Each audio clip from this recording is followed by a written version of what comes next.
प्रश्न पहला है, पदार्थ की कितनी अवस्थाएं होती हैं? तो मित्रों पदार्थ की 3 अवस्थाएं होती हैं। कौन कौन सी? ठोस, द्रव और गैस। तो आपका आंसर होगा बा 3।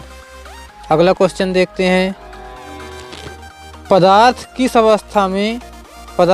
किस अवस्था में कणों के मध्य न्यूनतम रिक्त स्थान होता है?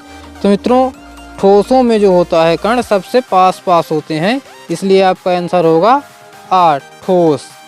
अगला क्वेश्चन देखते हैं तीसरा, पदार्थ की किस अवस्था में किसी वस्तु का एक निश्चित आकार, स्पष्ट सीमाएं एवं नगण्य संपीड्यता होती है?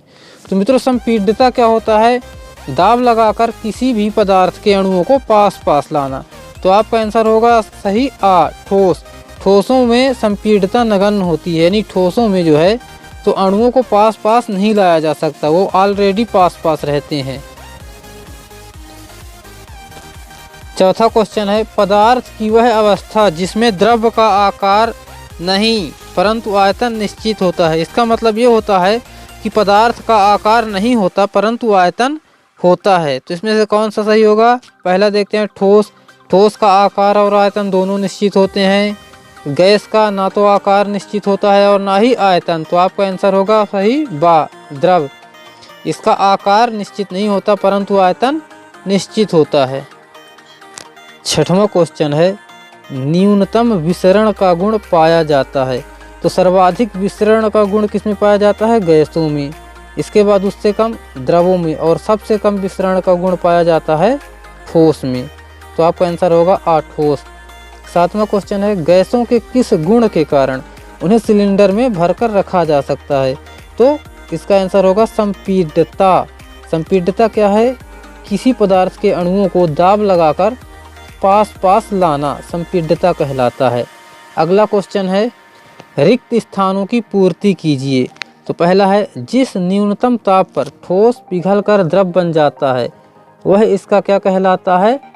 गलनांक। दूसरा क्वेश्चन, बर्फ का गलनांक कितना होता है?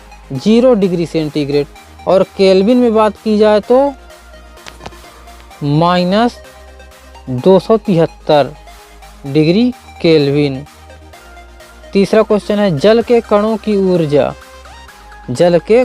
ऊर्जा कितने केल्विन तापमान पर बर्फ के कणों की ऊर्जा से अधिक होती है? तो इसका आंसर भी कितना है?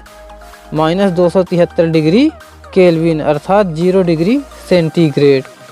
चौथा है, ठोस कार्बन डाइऑक्साइड को शुष्क बर्फ के नाम से भी जाना जाता है। किस नाम से? शुष्क बर्फ। पांचवा है, क्वथनांक से कम तापमान पर द्रवों के वाष्प में परिवर्तित होने की प्रक्रिया को ऊर्ध्वपातन कहते हैं। क्या कहते हैं मित्रों? ऊर्ध्वपातन। एक वाक्य में उत्तर लिखना है मित्रों। तो पहला है, जल का गलनांक केल्विन पैमाने पर कितना होता है?